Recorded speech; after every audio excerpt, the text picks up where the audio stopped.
You don't hear me? Oh, There's an echo. okay. If I do this, can you hear me? Much better. Okay, thanks, Dave. All right. Give me 1 second. Restart.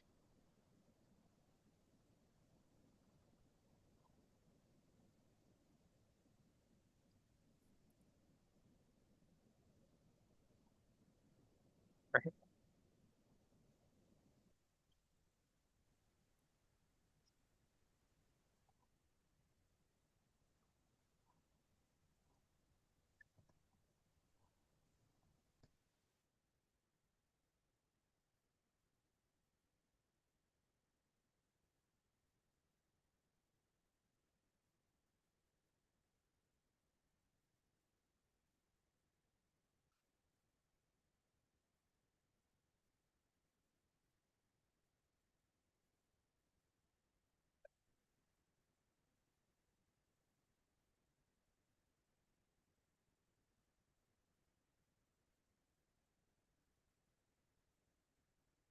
All right, good afternoon. It's 1:02 p.m. and I'm going to call to order the December meeting of the Connecticut Data Analysis Technology Advisory Board.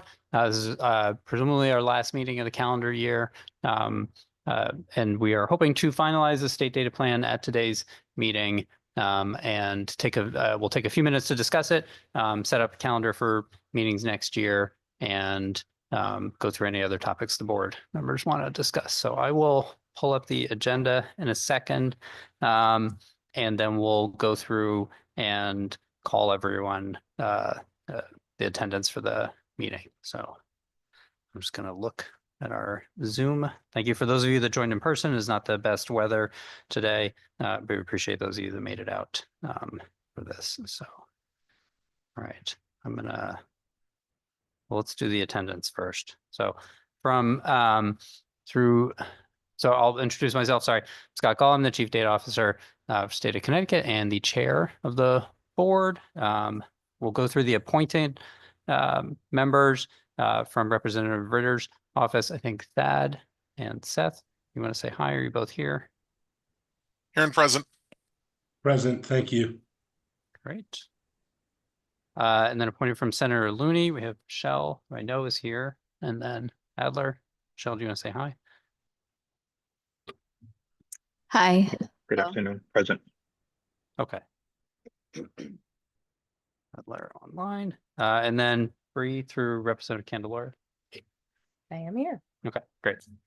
And then currently we have 3 open seats that we are hoping to fill from the appointed members. But thank you to the 5 voting appointed members through the different legislative offices. And now I'll go through the ex officio members. So I heard through Department of Administrative Services, Dave Lavadia. Present. Great. From the FOI Commission, Freedom of Information Commission. Yep, Colleen Murphy here, and my colleague Nick Samara is also online with us. Hello. Wonderful.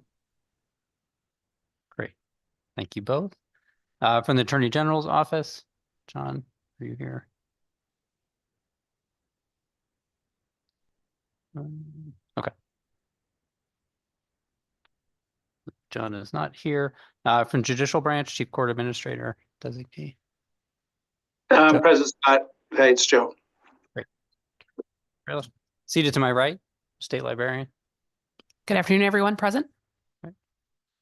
And from the Treasurer's office, Chris. Good afternoon, Chris Regan. Wonderful.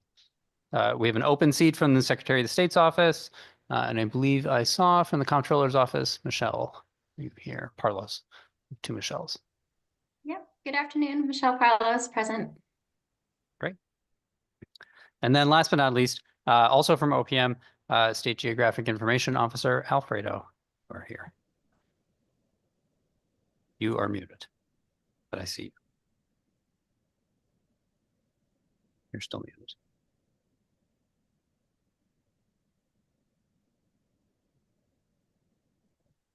Sorry, wrong microphone. Present.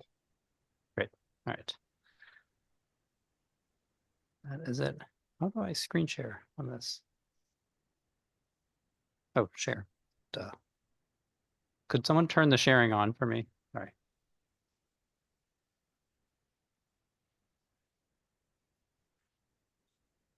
Okay, great. All right, I'm going to pull up a slide deck with the agenda in it. And if someone can just tell me if I did that correctly in a second, I appreciate it. And then we will go through. Do you all see a slide not in present or in the presentation mode that it's supposed to be in? Full visual, Scott. Yes. Correct. Okay, affirmation. Appreciate it. Thank you. All right. So again, this is last meeting hopefully for the year on data board where we'll finalize state data plan. The agenda for today is brief, but hopefully we'll have some good discussion during it. So the welcome and introductions. Again, thank you to everybody for making time for the meeting, particularly those of you that made it here in person. And for the work that many of you have put in over the past few months to get to the point where we have a state data plan ready to discuss and review with the board today. So we're going to go through the plan in a minute. We'll go through the stakeholder feedback and then present some of the content in the final plan. I sent it around last week, but in the likely event that you haven't had a time to fully review it, we'll go through some of it in the meeting today. And if there's suggestions or recommendations, and the board members will have a good discussion about those. And then we just want to set the calendar for next year before we finish today's meeting. Any questions or comments on the agenda? Hearing nothing. All right, I'm going to go through just a quick refresher for everyone on the board and anyone that's watching on two different things. What's the state data plan and then the role for the board? So as I think we've done before, this is the summary from Connecticut general statutes of the focus, the 5 topics that the state data plan is supposed to cover, and then 2 of the related aspects. So again, it lists out here every 2 years, we develop a state data plan. Is developed with the agency data officers and the leadership of executive branch agencies. That plan is supposed to cover the 5 topics below here, which really center on standardizing and creating consistency in practices across executive branch agencies and enhancing the ability of those agencies to integrate data. We review any places where there's policy or legal sort of obstacles that create issues for the ability of agencies to kind of do their work with data. And then we set goals for the online, the open data portal, the online repository that's mentioned here. And then as part of that planning process, we make sure that every agency can report out their work and their progress and success using data to incorporate into the state data plan. And then we make sure there's a way in which the state data plan and the state IT actions, information technology related actions are developed in alignment. And we've made some progress on that this year, so we can talk about that in the plan discussion. But that's the focus. That's what the state data plan is supposed to do.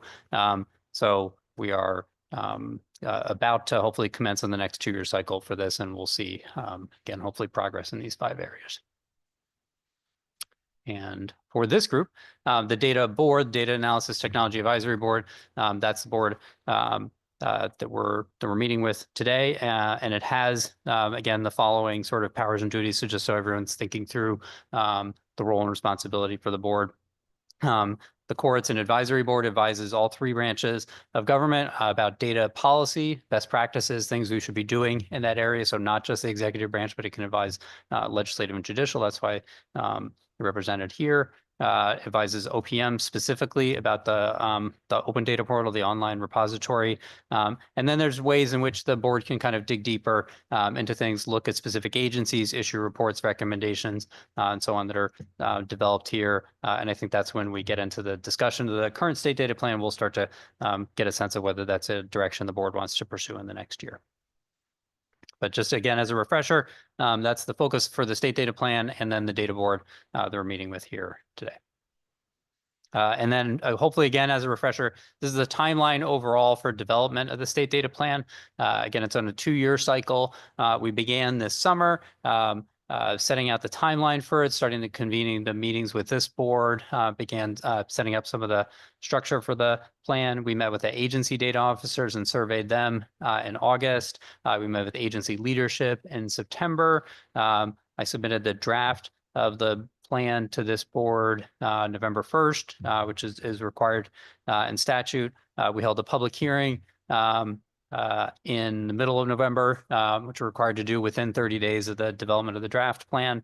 So we went through the public hearing very briefly in the middle of November, and then the board has sort of 30 days to submit comments on the plan. So we got, I think, many comments in by December 1st, and then some kind of stragglers, but it's never too late to have a good idea and incorporate it into the plan. So I submitted the hopefully final version of the plan to the board late last week, but we've got another 2 weeks to really finalize it if there's anything else that comes out of the discussion today where we need to sort of redirect. And then the real work begins. We implement the plan over the next 2 years, and then the cycle starts again. And so working with the board to think through what everyone on the board wants to do and wants to take on in the next 2 years so that we really make this a living, breathing document. That's where I'm hopeful that we'll engage in some discussion today. But that's the timeline. And so we've got today's meeting is really the last step in this process here to meet with the board, finalize the plan, and then put it into action over the next 2 years. And that's it. So we're gonna switch in a second off of the slides. And then myself and Pauline, I think we'll go through some of the feedback. But one thing that was different for this year or this cycle for the plan is we did a lot more to reach out to different stakeholders. And I'm particularly thankful to some of the members of the board, particularly Michelle Reardon-Old for the data collaborative for helping with that effort. But we tried to make sure that we were getting feedback from two different groups here. So from state agencies, the executive branch agencies that are really the focus of the plan, and then from data users, whether they're from within state government or outside state government, municipal government, nonprofits, residents of the state. And so we're going to go through what we heard in that feedback, because some of that was discussed with the board earlier this year, but I think a lot of that happened after the draft plan went out in November. And so there's feedback that came in afterwards that was, I think, helpful for us in developing the final plan. So we want to make sure all the members of the board kind of understand what we heard in the stakeholder outreach process, what we heard from different types of data users from agencies. And so we'll spend a minute kind of going through that. It's in the plan, it's in the appendices. And so we'll go through what's in those sections in a minute, just so you can kind of hear what we heard from different types of data users and from the agencies themselves in this process. But that was different. This is much broader outreach than we've had in the past. And I think that's good and really helped direct the plan. There are things I didn't expect to hear from it. So I learned from the process, and we think it was a good effort to go through, and I'm hopeful that we'll kind of keep that up and continue building on some of that in the future. But so we did a couple of different things for outreach to agencies and outreach to data users, and I'll just list those here and we'll go through again some of what we heard in a second. So we had convenings. We met with all the executive branch agency leadership. We met with the agency data officers who are designated through executive branch agencies a couple of times to go through and review the plan, hear their priorities. So we met and had extended discussions with them. We had Amy Griffin, was a wonderful consultant who captured the feedback from the agency leadership and wrote it up in a report that you'll find in the plan. So we had a pretty in-depth discussion with agency leadership, agency data officers to review the plan. We sent a further survey out to state agency staff to hear from data users, analysts, staff within the agencies. And so we got a little over 50 responses from that with a little more detail on where we should be prioritizing or focusing or issues or challenges that they face. And then we had a handful of individual meetings with different agencies to kind of dig deeper on topics that were of interest to them, or just to hear a little more than we're going to get out of the surveys, the meetings with all agencies at once. So we did much more deep and I think intentional outreach to state agencies this time around and got richer feedback from that. And that's hopefully reflected in the final plan. And then the other thing we did was a lot broader outreach to data users. The primary instrument for this was a survey. We developed a survey that went out to anybody that would be interested in completing it. It went out through media. We did it through our website. We did it through some listservs. And so we got a little over 100 responses to that survey.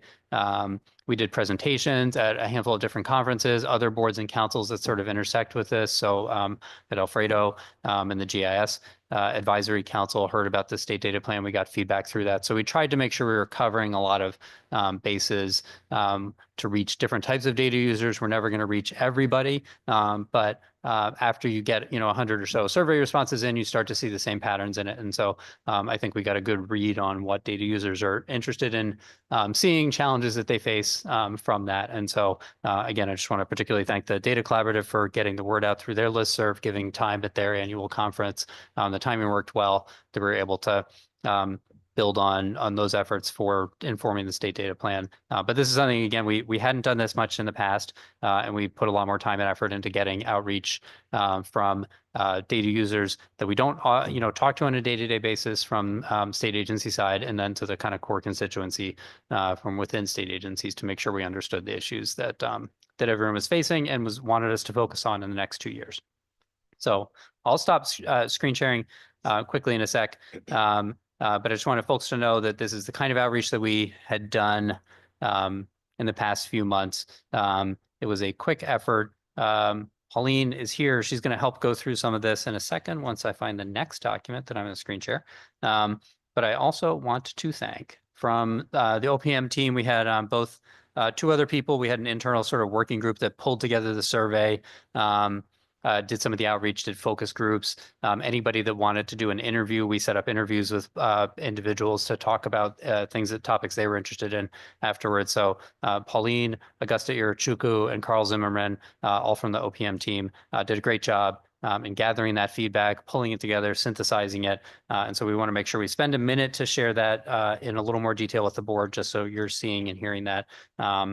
And it's captured in the plan, but we want that as all our conclusions, everything that we put together as goals in the plan, it's all really based on that stakeholder feedback. So I want to make sure we spend a minute on that in the meeting today. So I'm going to screen share again, but what you will find in the plan that the board received, there we go.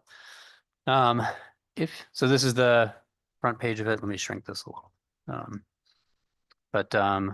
This is plan looks like. Great. So if you go into the plan, it's longish because a lot of it is in the appendices, which covers the different surveys. So there's a glossary of terms, some of the examples of where agencies reported agency success, and then the different surveys, the one that went out to agency data users and leadership, the one that went out to data users outside state government. There's a separate survey that went to higher education researchers last year to understand particularly the use of data by researchers from institutions of higher education in Connecticut. And then the summary report from Amy Griffin, the consultant who came in and facilitated the meeting with agency leadership. So all of those are captured in the appendices of the report. That's why it's a little bit longer, but I'm glad that's there. And so we'll take a second and I'll go through just some of what we saw in that. But this is all in the draft plan. And again, there should be really a direct line between what you're seeing in this feedback and what goes into the plan itself. So this appendix, I'm going to skip through the pages real quickly, but Appendix B goes through examples from agencies of where they've had success in the past couple of years. So as you recall, one of the things agencies are supposed to do is report out on what they've done well and where we've seen success in the past couple of years. So we synthesized that feedback in this appendix here. There's some nice examples. I'll just describe where 3 or 4 agencies had developed or hired chief data officer roles within their agency. That's really been nice to see as a way that agencies have kind of, again, an intentional internal focus on the use of data in their agency. Similarly, 3 or 4 agencies set up an internal group or division or bureau that's focused on some kind of analytics or research function. So that was also nice to see that agencies really built out their internal focus on this in the past few years. Agencies set up more ways that they're getting data out to the public. And so we learned about, the benefits and some of the challenges from that in the stakeholder feedback. But we saw some places where agencies are, doing more to produce data, get the word out to the public. And then there's a handful of really nice examples that came up in the surveys about agencies where they're using data to make some kind of decision. And that's really kind of the end goal. We want to see people putting the data they're collecting to use. And so this appendix captures a lot of that.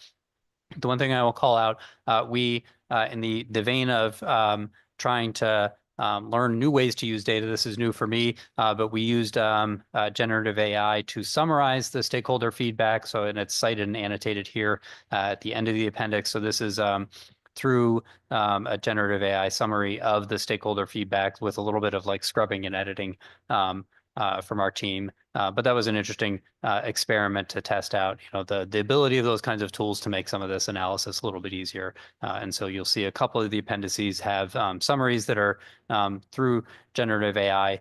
Just again, it's something we talk about in the plan, and we thought it was a nice way to test out the use of it in a practical way. So Appendix C and D are the ones that dig really into the surveys that went out to agency data users. And so again, and I will, Pauline, if there's things you want to cover, just let me know. But we'll go through some of this at a high level so you're seeing it. So again, we reached out to agency users. You have all this. So I'm going to skip through the ones that you don't necessarily need to focus on as much.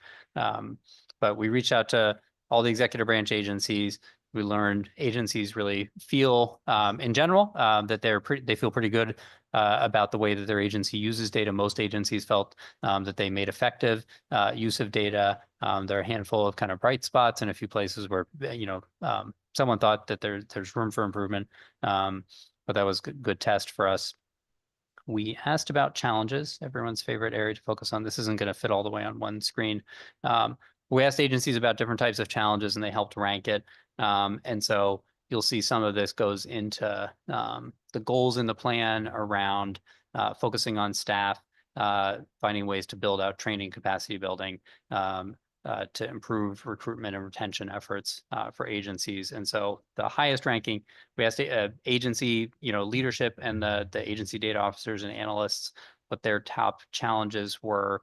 Budget, sort of perennially a top challenge. Data quality within the agency was a challenge. So you'll see data quality in the goals in the plan and a couple of different places. That's something we want to focus on in the next couple of years. And then in the next 4 or 5, there's a handful that focus on staff capacity. Again, the ability to recruit and retain qualified staff, making sure people have the right skill set for work in today's environment. And so we pulled that into developing the goals in the plan. And there's a couple of goals that focus intentionally on training capacity building for agencies, looking at ways in which we can make the recruitment and retention process easier for state agencies. And so this is useful feedback. And again, it went directly into the goals for the plan.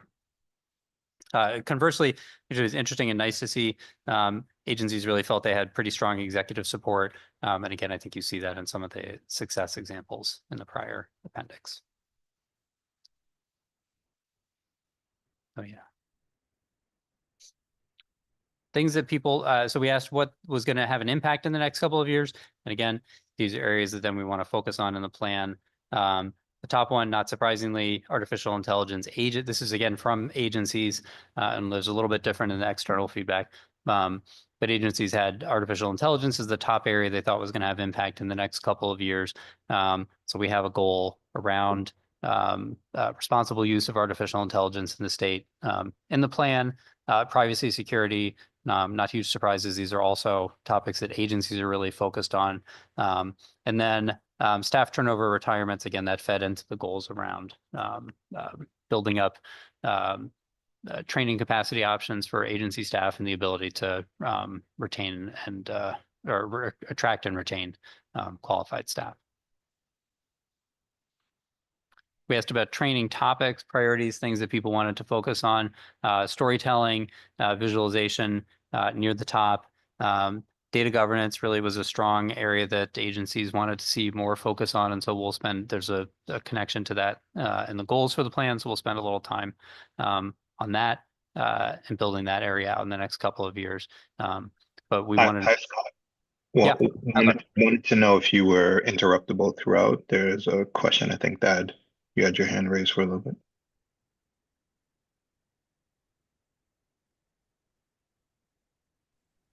Yeah, Scott, I didn't want to interrupt formally. I was just curious if you happen to know what the rate of response was to the survey questions. I see that 26 agencies responded, and I see the numbers broken down there. I was just curious what the rate of response was from the number of surveys sent out.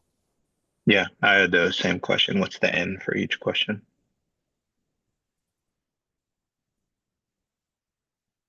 We can't hear anything on the Zoom. my mic is off. Thank you. So for the agency leadership and the agency data officers, the N is, I forget exactly, 25 to 30, 26? 51. That's the total. Yeah. So the N for the total survey response is 51. And then we have somewhere between 25 to 30 agencies that have agency data officers. I'm going to forget the exact number.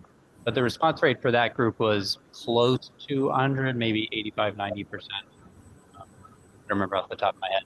And then we sent it out through a couple of ways in which we could reach out to state agency staff. And the response rate for that is much lower, but it's not unexpected. That was just sort of like a convenient sample. Anybody who's interested in filling the survey out, we got their response. But for the core groups, we wanted to make sure that we're getting the responses from is the agency leadership, the executive head commissioner of the agency, and then the agency data officer. And again, I can't remember the number off the top of my head, but it's around 25 to 30 agencies are covered by that. So it's not 100%, but pretty close to 100% response from those groups, and then lower beyond that. That's not unexpected. And if there's other questions, just while I'm rolling through this, please feel free to stop.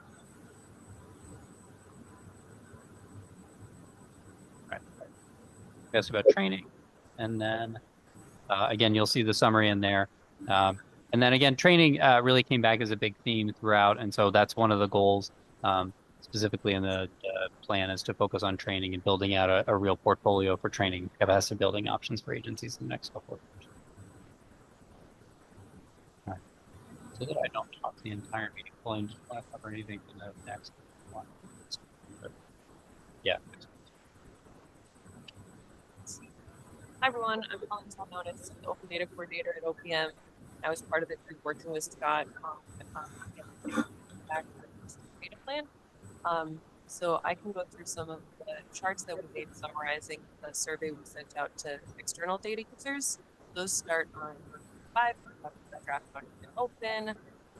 Let's see the first chart. I'll just breeze through so you can see who responded to the survey. Most survey respondents from government, nonprofit sector. Just circling back to the question before about how many respondents we had, there were 105 responses to the survey of external data users. So I'll just down to the next. Summarizes this level of experience and expertise respondents have with data. Most said they were proficient / experienced working with data. There were some that the smallest group was novice or beginner, and 22 identified themselves as experts. Through this, the next chart is interesting. We asked where do folks gain data from Connecticut, and the top answer was directly from state agencies, their websites. So that's rather than from our open data portal or our data portal. The open data portal was the second most common response, and then the geodata portal was the fourth response. So by far, most people were getting data from on the next chart. Colleen, sorry. Can you adjust the microphone so that we can hear you a little bit better? Oh no, sorry. Is that better? Yes. Yeah, no. and could we also have folks mute? Well, if they're not speaking, we're getting a little bit of feedback. How does this sound? Good? Much Excellent. better, thank you. Yes, thank you. Sorry Thank you about for that. Thank you for the feedback. Let's see, where were we? All right. All right, on page 28, we asked about how people utilize data from the state of Connecticut. The top most common response was for developing plans or grant documents, followed by decision making. Kind of interesting response. The third most popular response was linking state data with other data. So it was interesting to see that in sort of towards the top. Let's see, I want to keep going. There's one chart in particular that I think is probably most interesting. We asked people, let's see, how often they access data from the state. That chart is on page 29. Most people say they use it less than once a month, but we had 17 responses, people who use state data daily, so there's a bit of a range there. All right. On the next chart, we asked people about their how concerned they are about data privacy and data security for the data that the state coordinates and manages. And it was kind of a spread here. People were slightly more concerned about data security over data privacy. And then when you dig into this yourself, you'll see we included definitions so people kind of knew what the terms referred to. But the next chart is the one of the ones that I think is kind of interesting to look at here. We asked how likely each of the following things would impact the usage of state data over the next 2 years, sort of similar to the question we asked in the survey of internal data users. The top response was changes in technology, followed by changes in federal or state law. And then here, artificial intelligence fell kind of in the third place. All right, the next chart is the one that I was thinking of. So we asked people the biggest barriers to their organization's ability to use and access data from the state. The most popular response was finding the correct data sets, and followed by knowing where to find data. So these kind of get at the same thing. We can see that people are experiencing challenges accessing state data. A third barrier was the interoperability and the ability to link data to other data sets, followed by data quality problems. So like Scott mentioned, this feedback sort of guided the goals that are in the state data plan. And then there's also a summary here of some of the qualitative feedback there's a lot in there. So I think you can check it out when you review the plan. So thank you. Back to you, Scott. Thank you, Pauline.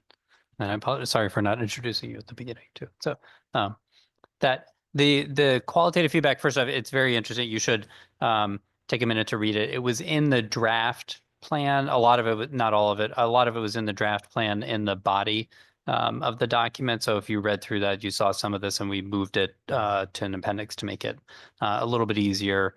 But again, this helped get a little more sense of what was behind some of the feedback on accessing data. You get a sense of like, okay, well, how are you trying to do this? What's the issues that you're facing? You can see people gave, sort of specific agencies or specific types of things they were looking at. So the qualitative feedback was also, I think, very helpful and rich in addition to the survey.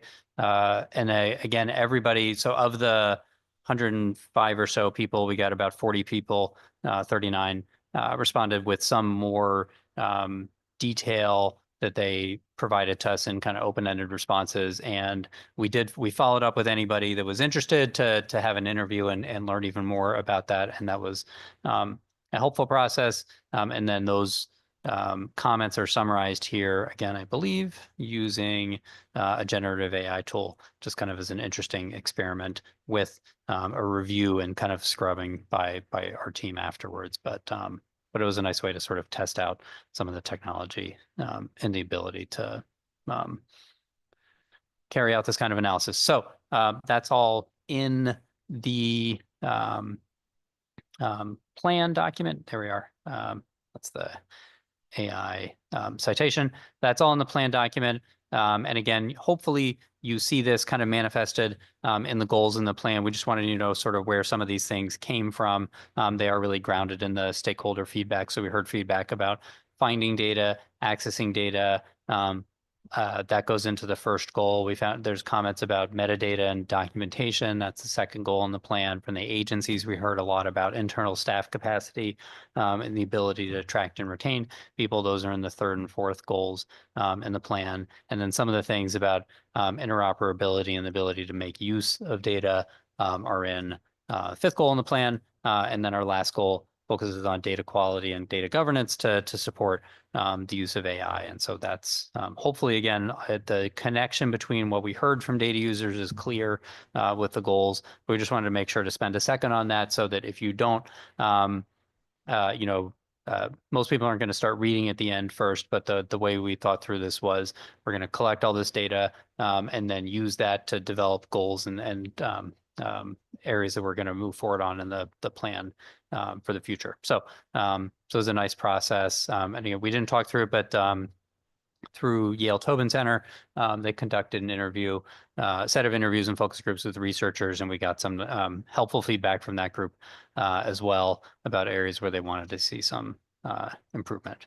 And then last, you got this, while we're on the screen, you had this last time, but we had a meeting with agency leadership and a specific, separate report that's about 10, 15 pages long that goes through that Amy Griffin from Nimble Consulting pulled together. And this is really direct from agency leadership so that we are developing a plan that responds to their priorities. So that's all. Again, for all the board members, this is in the plan that you received. It's in that document. And I will pull up the PowerPoint again in a second once I find my screen sharing button. And then what we want to do is just go through the goals in the plan and make sure that we're hearing feedback from all the board members if there's anything that you wanted to provide commentary on today. So bear with me one sec. We'll do that. So we got the feedback from agencies, from data users through a variety of different channels, synthesize that, develop goals based on it. And so we have 6 goals for the 25-26 plan that we'll again hopefully begin implementing next year. So on these 2 slides, and you have this again in the document, but let's go through it quickly at a high level and then we can have discussion about it. The first goal is really, again, responding to the feedback, particularly from data users, that they wanted to be able to find kind of the correct data set, that they had trouble identifying or accessing data. So we have a goal. The first goal is around increasing the accessibility, visibility of existing resources. This is not creating new data. This is just making it easier to find the existing data and then some of the related resources, tools, software, training materials. In particular, I'll call it, we're going to look more closely at the open data access plans that we've worked with agencies on over the past few years, but we want to sort of redesign that process and make it a little more intentional so that we know what agencies are able to make accessible to the public and make sure that that information is easier for folks to find. Part of that, building off directly, making the data accessible, is making so people can understand it. And then that we're going to build out by looking at ways to improve the metadata and the documentation for the data, so you know where it came from, you know the sourcing, the where it came from within the agency, who's the steward of it. So we've done some work to improve the data inventory that catalogs all the data collected by executive branch agencies, but we know there's some areas to further build that out, and then some additional documentation going beyond that, giving you a little more context for what's in a particular data set. So those are really, again, very directly based on the stakeholder feedback. Those are the top priorities that we heard from reaching out to people. And so we made those the top 2 goals in the plan. The next 2 goals, goals 3 and 4 on this slide and the next, go through things that are really related to building the capacity of state agency staff to make the, collect the data, manage it safely and securely, and when possible, kind of get it out to the public through the different channels that are there. So we have a goal here. Number 3 is around training capacity building for agency staff. We heard lots of different areas that people wanted to focus on: data governance, artificial intelligence, privacy, security, different analytical topics. And so what we're going to do is, we've got some information from this survey where we're going to go back and conduct a more detailed needs assessment with agencies to make sure that we know the types of things on which they'd like training, capacity building, the modality for that, whether people want to learn in person, they want to learn online, they want to learn in a cohort, they want to learn asynchronously. So we'll do a needs assessment in that area and then use that to develop a set of resources and a training calendar. So if you are a state agency staff, you know where to find some of the resources that are accessible to you to build your own skill set. And then the fourth goal here is also in the staff area. So we're going to look at reviewing job specifications for data and analytics roles in state government for areas where we can find potential updates. There's a variety of different roles that people with data analytics skills are in, but it's not consistent across agencies, and some of them kind of merit a review to make sure that we've got the ability to attract and retain qualified staff.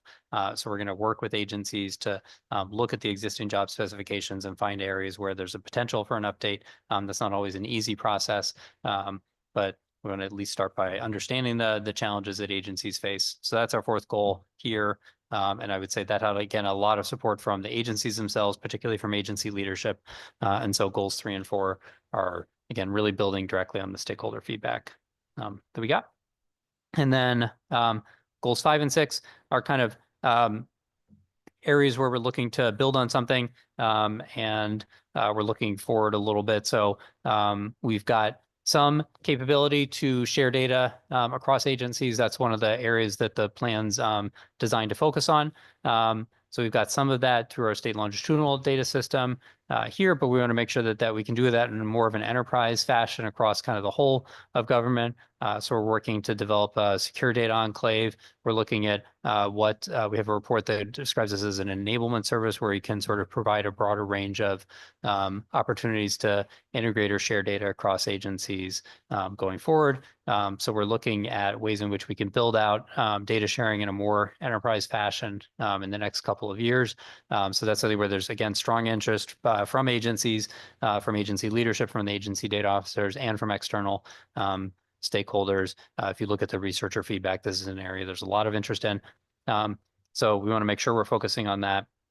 And then last but not least in the goals, also, I think kind of looking forward, we have a responsible AI policy now for the state. And we've done some work to pull that together. We have an advisory group. We've got an enablement lab that is getting started, not off the ground yet, but we know that AI is something where you need good data to drive it. And so the first things that we're going to put in the queue are developing data quality and data governance policies that are specific to responsible use of AI. And I think that's the area in which we've got this plan has sort of the most relevance to the likely increased use of artificial intelligence in the next couple of years. So we know that's what people are anticipating is going to have a big impact, and we want to make sure we're ready as much as possible in terms of the data. And that's, I know, feedback we've heard from the board here, but also from agencies and other data users. So that is it. I think I'm going to stop talking, which probably is a welcome break for all of you. But I know some folks emailed, some of the board members sent email comments. I know some people were intending to provide comments and haven't yet gotten a chance to do that. But we want to make sure there's any discussion or feedback on the plan or the scope of it before kind of gets finalized. So if there's anyone that wants to go through something that you saw in the plan or you had feedback or thoughts you wanted to share today, then we've got some time to discuss that and make sure that it's not too late to take any of that into account. Deborah has a hand raised, an analog hand raised. Okay. I do.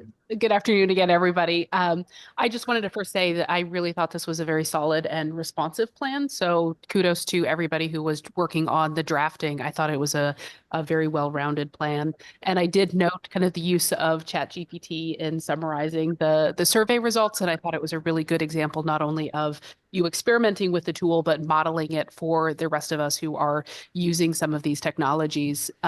Two just quick comments, and I don't think this is something that needs to be reflected in the document itself, but something to consider when we're thinking about implementation. And then maybe the next plan is a lot of the conversations that are happening around the use of AI and responsible use of it and how we build capacity for staff and others on it is not only about AI, because I think many of us feel like we were caught off guard with that in some ways, but how do we build capacity within our institutions and for others so that we feel like we're ready to be prepared for any any new emerging technology, because there will be something that comes after AI as well, and how we continue to respond to that. So I think, again, something just to have in the back of our minds for implementation and next steps.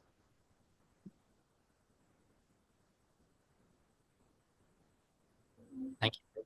And I see in the order on my screen that they raised hands. I see Nick from FOIC, Seth, and then Colleen also from FOIC. I don't know if Nick and Colleen, you have the same hand raising impetus, but we'll go Nick, Seth, and Colleen in that order. If I might, I'm going to jump the line before you, Nick. Sorry. Sounds good. I think my comments are a little more global, and Nick has something to drill down into just a little bit. But first of all, I think the plan looks great. So much work done on this, and I thought it was really good. But one thing that I would love to see as the FOI advocate in our goals would be to, and I'm not sure if it goes in one or two or both of the, the top two goals, but something referencing transparency. We could have goal one say increase accessibility, visibility, and transparency of existing data resources, something like that. And the reason I say that is because I'm looking at all of the survey data in the draft plan, and then looking at the qualitative analysis. It seems like a number of the comments are really rooted in or somewhat about transparency. For example, the comments are about we need to know how to access the information. We need timeliness of access of information. We need up-to-date information, and we need to know how to access the backup information. So all of those things to me lead into having a very transparent, up-to-date process. And I know in the principles that are listed, there's a reference to transparency as the last principle, but I just thought it might be good to incorporate that somewhere amidst probably either goal one or goal two, or maybe even both. And then Nick, as I said, had a specific example of something he thought either now or down the road would be a good approach. Yeah. So I'm Nick Smyer from Freedom of Information Commission. So one thing I wanted to kind of point out is that we saw a specific comment in there that with respect to metadata and kind of where the data was originating from, there was this need expressed to allow the data user to understand what the data set is, where it came from, who manages it, and specifically, this is the important part in case there are follow-up questions. And so that triggered in my mind, at least, the new legislation that was passed this year with respect to interagency data sharing agreements, where if data is shared from one agency to another pursuant to either a law or an agreement, then any request for that information has to be made to the originating agency. And so, I took a look at how specifically the open data portal right now is set up, and kind of looking around in there, there didn't seem to be a specific section that gave all of that information that was required in the statute. What I saw was just kind of overview of kind of, I think it says the name of the agency providing the data and the data set owner. The data set owner, I think, went back and forth between, sometimes it was an individual, sometimes it was the specific agency. But I think getting the standardized approach where we have essentially that information that's required already under the new statute when a request is made to the non-originating agency, to have that up front so that there isn't that lag time if the request gets sent to the wrong agency. And so I provided a memo to the board on behalf of the commission. I'm not sure if that'll be shared out. That goes a little bit more in depth, but essentially what the premise is that there would be a specific Freedom of Information notice section that would reference the statute, but also require that not require, but also list out the originating state agency, email of that state agency, phone number, and mailing address. So that way there's no ambiguity as to where the request would go. And there's no additional hunting that needs to be done by an individual going to the I say open data portal, but that's just the example that was readily available. But anytime there's that sharing and there's a public facing way to access that information. And I think it kind of not only it's mutually beneficial for requesters and agencies, because instead of having to reroute the request to the originating state agency, those requests will just get there in the first place. And so hopefully that saves everyone a bit of time, and also helps people get the information they need and the backup for that information they need in a more timely manner. So that's all I had, unless anyone had specific questions about what I said.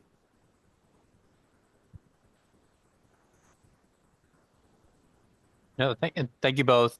And I think incorporating transparency is a good call out, because I think that's sort of implicit in the way we think about things, but we just didn't make it explicit in the text. That's a good point and easy to do. And then Nick, you referenced the memo, which I apologize, just got this morning, but we can distribute to the board members, that goes through ways we can, I think, improve the documentation, particularly on the open and geodata portals, but probably more so in the way that we inventory and catalog data across agencies. So we do list out the responsible staff, the home within the agency, and I believe provide contact information, or a way that you can get contact to the agencies. But that is it definitely in line with the plan goals, just making sure that it is easy for people to figure out kind of where this data came from, why we're collecting it in the first place, kind of who has it in state government, and if you want to pursue it, whether it's through an FOI request or some other fashion, that you know how to where to go to find out more about it. So that also I think is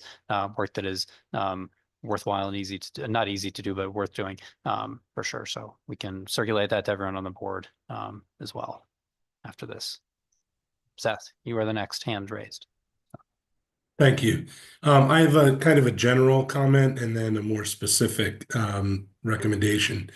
So the general comment is, Scott, thank you and congratulations to you, your team, your vendor, and also CT Data for all of that background work you did. Doing the actual research and surveys to see what issues people are dealing with practically, I think will go leaps and bounds to making this a document that will be helpful moving forward. I also thank you for taking the requests for AI inclusion into account, and I like the way that that's integrated here as well. And I agree with Deborah that it's not only AI, it's emerging technologies going forward. So thank you. My recommendation is, I'm the guy that's always looking for finding efficient ways to cut to the chase and to help agencies and the public access the information and provide information. And it seems to me from the survey results that a common refrain was that there's a general lack of capacity and data skill sets at each agency, and also among the users of data who want to use the data but aren't quite sure how to approach it. Currently, the goals set up a distributed model for trying to work with each agency to improve their capacity and skill set over time. And that's great. I think we need to focus on that. But I think another option might be a centralized goal to include either like research librarians or docents or folks who the state can hire or contract with, whatever, who have those skills. And Seth Klaskin can go online and say, oh, I want to know, something from P20 Win. I want data on this or that. And they can go and retrieve the data. And then it's accessible to the every man and every woman who might have an occasional need, and not just to deep researchers. That's That's it. perfect. Helpful. Thank you, Seth. And I will, I think your comments also both connect to each other, because one of the things that we're going to explore in the next couple of years is trying to make, again, hopefully, productive and responsible use of generative AI to augment the search functions on a couple of the portals. So we don't have it sort of ready to go yet, but I think in the next, actually not that far out in the future, we'll do that. And that's one way I think that we can. It is great if we have this sort of concierge function within state government, but we'll never have enough staff to be able to do that across the board for every user and every request. And so that's an area where I think there's like a nice niche for generative AI to be able to help people navigate requests. You can say, where is this data? And it's going to at some point, it'll give you an answer that's pretty close to what you're going to get from a human being. And so we'll look at some areas where we can pilot that, figure out how well that works to provide some of that improved navigation for users in the next year, I anticipate.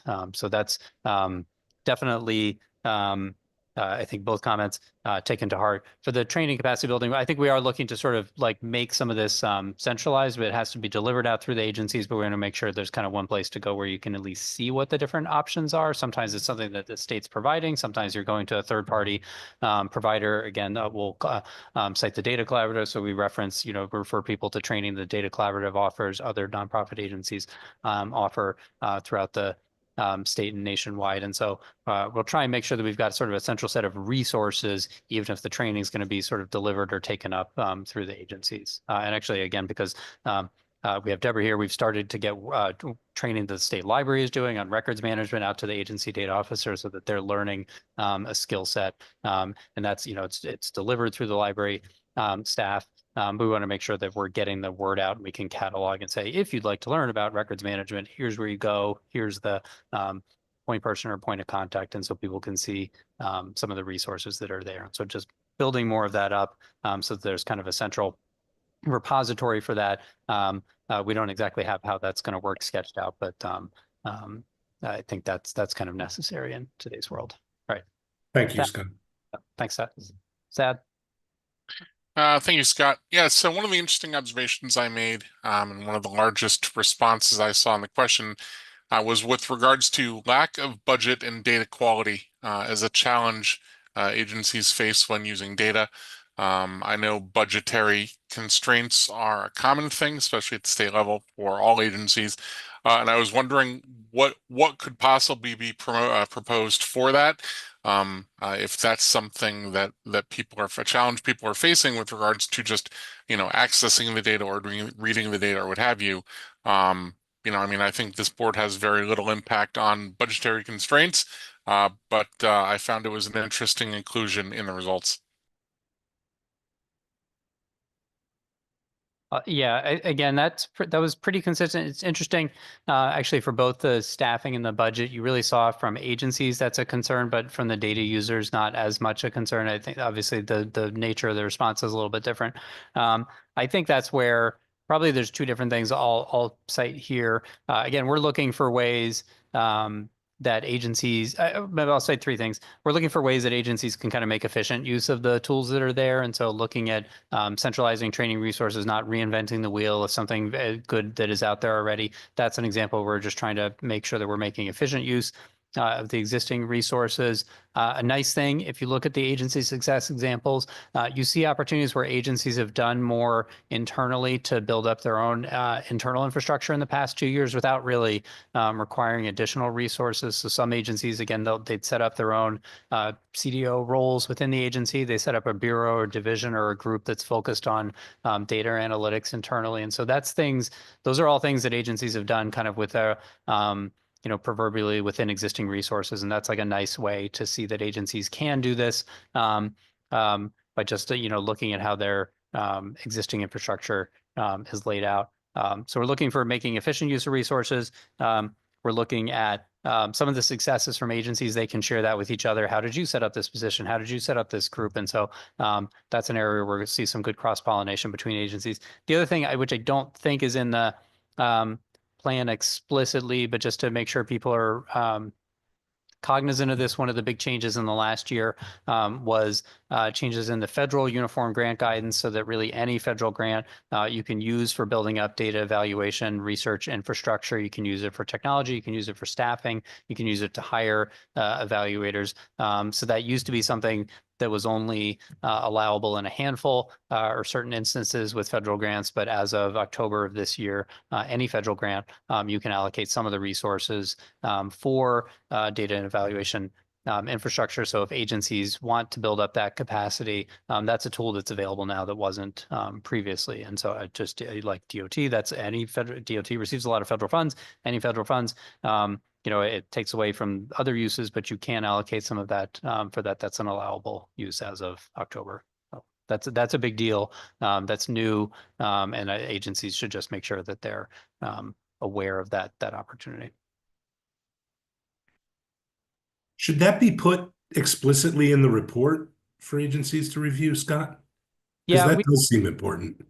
Yeah, sorry, Seth, for stepping in. So I'm not 100% sure. It might be in the final report. I have to think about this for a sec or go back and review it. If not, it wouldn't be hard to add. We've made sure we get the word out to agencies. In this case, the relevant audience is the agencies themselves, often their leadership or the agency data officers. So that's something we've circulated a couple of times with them to make sure that they're aware of that. But again, that's probably easy to incorporate in the plan if it's not already there.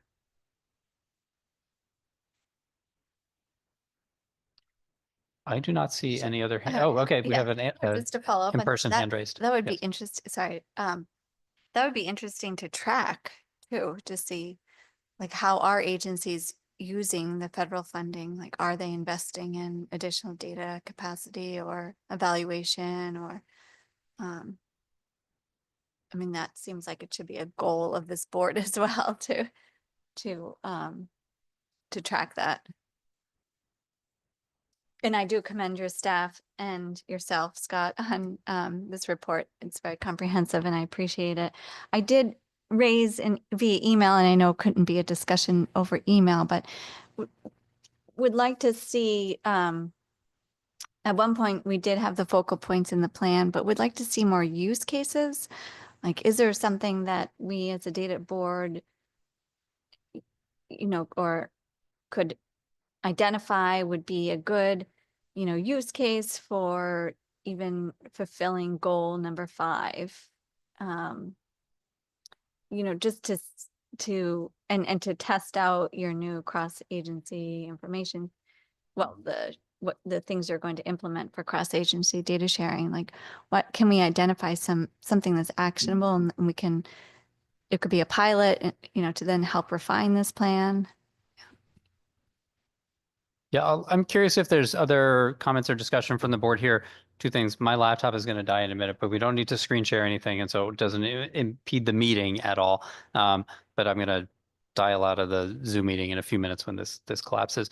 That is so. What Michelle's referring to in prior state data plans, we had focal points, which were like topics, like it could have been about youth or climate change or, some other topic. We said, this is what we're going to focus on. And we haven't done that, I think, in the last plan and then this plan.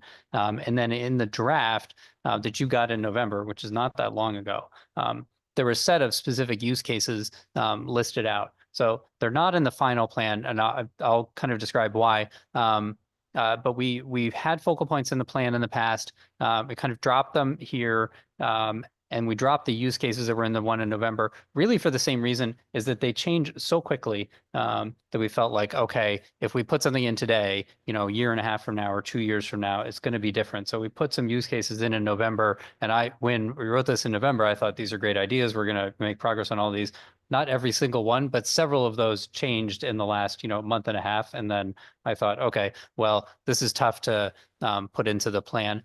I do think if you go back to the board duties and responsibilities, that's an area where I think like if there's discussion with the board, I think that's a good topic for the board to pick up on. But I just thought like writing these down in the plan is tough because they change quickly, and you put something in one day and then it's very tough to follow through on it, especially I think, at this time of year, I guess, we're closing out the calendar year. There, people are getting ready for the next legislative session and so on. And so I thought, okay, these are tough to include, the ones even from November, they're sort of out of date at this point. But if the board, again, to sort of take like a more active role, and we'll go into the meeting calendar maybe in a second, I want to try and make sure we have more regular meetings, that the board is meeting now that we've got at least several of the appointed seats filled. If there's areas where the board wants to see us kind of dig into, I think that's certainly consistent with the intention. Just in practice, writing that down felt, it gets out of date very quickly. Scott, just as a comment, I think just in response to number 5, I think it's important to recognize that it says the number 5 states to develop new opportunities. So that's not to say that opportunities don't currently exist. There are plenty of state agencies who are using cross data sharing among the enterprise groups within the state. But I agree, developing new opportunities is always something we want to consider, but not to discount those opportunities that currently exist and are thriving across state agencies. So that's important to note.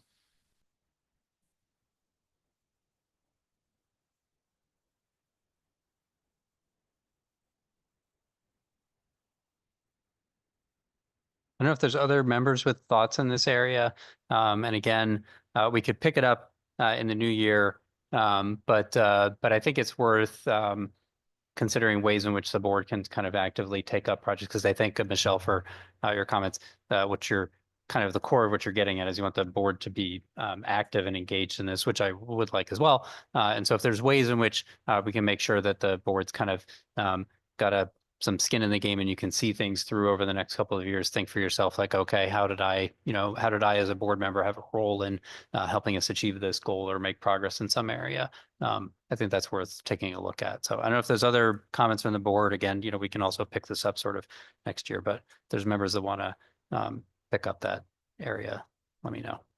Or what if we adopted like an addendum that the board can, over the next year, direct those focuses? And it's like a living, breathing document, because you're right. I mean, I buy the explanation that some of these focuses are very ephemeral and they'll, things change on the ground. Or we might accomplish one very quickly or something. So, but if you have kind of like a running, sheet that's attached that the board can have input into, maybe that would satisfy what Michelle raised.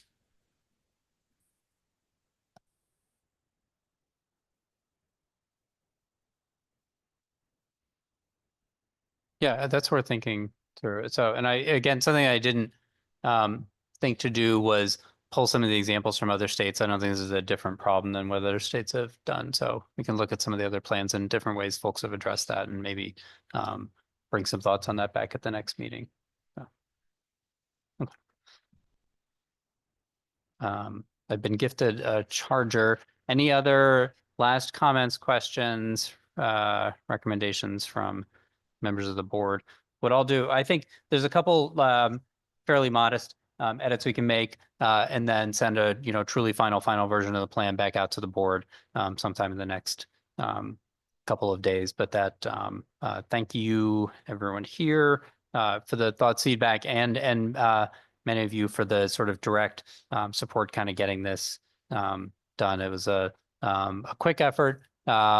Again, a real shout out, Pauline here, Carl Zimmerman, Augusta Irichukwu, the other sort of internal team, and everyone at OPM and all of the state agency liaisons, the data officers, the executive leadership who put time into developing this in a way that I think hasn't been done in the past. And I think that's nice to see, and makes it more likely that you'll see some of these goals come to fruition in the next couple of years. So I'm going to pull up you have the screen sharing again. Great. So the next thing and the last thing we had on the agenda was a meeting calendar for next year. I'm going to propose two things here. One, where the requirement in statute is that we meet twice a year. But I think in the vein of having kind of a more active plan, I was hoping for quarterly meetings for next year so that there's kind of a regular calendar, unless anyone objects to that. That's enough space between meetings. It gives us some time to prepare and get hopefully useful content for you, but they're not spaced so far apart that you